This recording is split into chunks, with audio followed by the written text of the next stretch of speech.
Hello everyone, welcome to my channel স্মৃতির রান্নাবান্না। আজকে আবার একটি নতুন রান্না নিয়ে তোমাদের সামনে হাজির হয়েছি। আমার আজকের রেসিপি দারুণ স্বাদের ডিম কারি। ডিম কারি বানানোর জন্য আমি প্রথমে ডিমগুলোকে সিদ্ধ করে মাঝখান বরাবর টুকরো করে নিয়েছি। এরপর দিয়ে দিচ্ছি কিছুটা পরিমাণ লবণ, দিয়ে দিচ্ছি কিছুটা পরিমাণ হলুদ গুঁড়ো, এরপর আমি দিয়ে দিচ্ছি কিছুটা পরিমাণ গোলমরিচের গুঁড়ো। সমস্ত মিশ্রণগুলি খুব ভালো করে হালকা হাতে মিশিয়ে নেব। যেহেতু ডিমগুলোকে মাঝখান বরাবর ভাগ করে নিয়েছি, তাই খুব সাবধানে মিশিয়ে নিতে হবে যাতে ডিমগুলো আলগা হয়ে না যায়। অন্যদিকে আমি একটি কড়াই গরম বসিয়ে তাতে তেল গরম করে নিচ্ছি। নিয়ে এরপর আমি এর মধ্যে তেলটিকে ভালো করে গরম করে নাড়াচাড়া করে নিয়ে ডিমগুলোকে আস্তে আস্তে করে দিয়ে ভেজে নেব।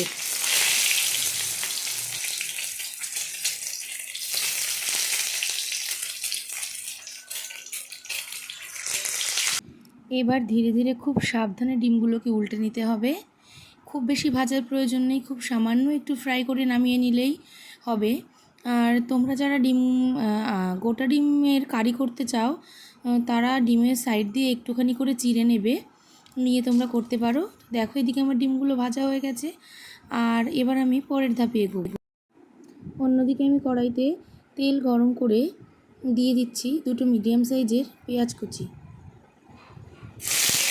পেঁয়াজগুলিকে আমি 2 মিনিট মতো লো টু মিডিয়াম ফ্লেমে খুব ভালো করে লাল লাল করে ভেজে নেব। তবে গ্যাসের ফ্লেম হাই করা যাবে না, তাহলে পেঁয়াজ পুড়ে গিয়ে রান্না খারাপ হয়ে যেতে পারে। দেখো, আমার পেঁয়াজগুলো ভাজা হয়ে গেছে। এবার আমি এগুলিকে নামিয়ে নেব।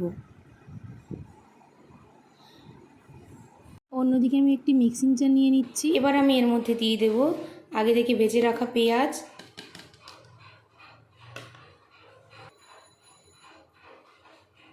দিয়ে দিচ্ছি একটা ছোট সাইজের টমেটো কুচি,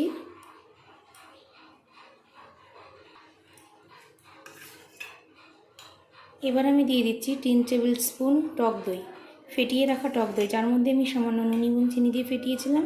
3 টেবিল স্পুন টক দই।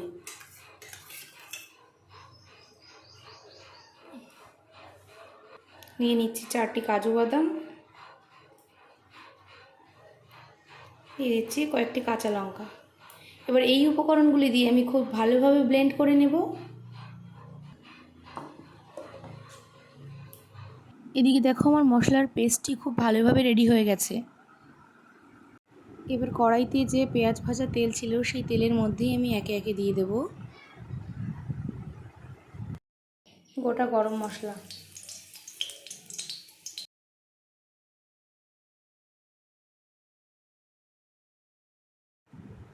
গরম মশলা দিয়ে 10-15 সেকেন্ড নাড়াচাড়া করার পর যখন একটি সুন্দর স্মেল বেরোবে, তখন আমি এর মধ্যে দিয়ে দিচ্ছি আদা রসুনের পেস্ট।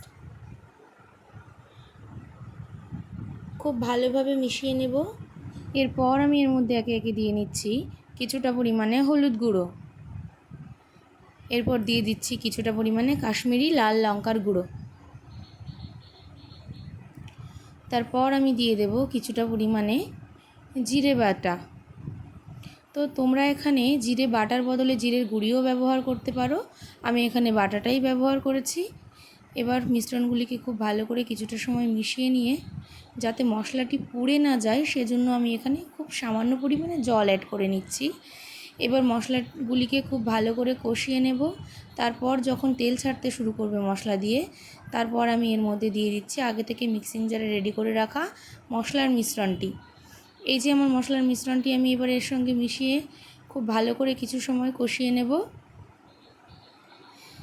এরপর আমি মিক্সিং বাটি ধোয়া জল কিছুটা এর মধ্যে অ্যাড করে দেব গ্রেভিটা বানানোর জন্য। দেখো, আমি এখানে জল রেডি করে নিয়েছি। এবার আমি এখানে দিয়ে দিচ্ছি। খুব ভালো করে নাড়াচাড়া করে নিয়ে যখন জালটা খুব ভালো করে ফুটতে শুরু করে দেবে, দেখো আমি এখানে খুব ভালো করে জাল করে নিচ্ছি। এবার জালটা খুব ভালো করে ফুটতে শুরু করে দিলে এর মধ্যে আমি আগে থেকে ভেজে রাখা ডিমগুলি দিয়ে দেব। আমি এখানে ডিম টুকরো করে নিয়েছি, তোমরা যদি চাও তাহলে গোটা ডিম দিয়েও রান্নাটি করতে পারো। সেক্ষেত্রে ডিমের চারিদিকে খুব ভালো করে ফাটিয়ে নিতে হবে, যাতে মশলাগুলো ভেতরে খুব ভালোভাবে প্রবেশ করে।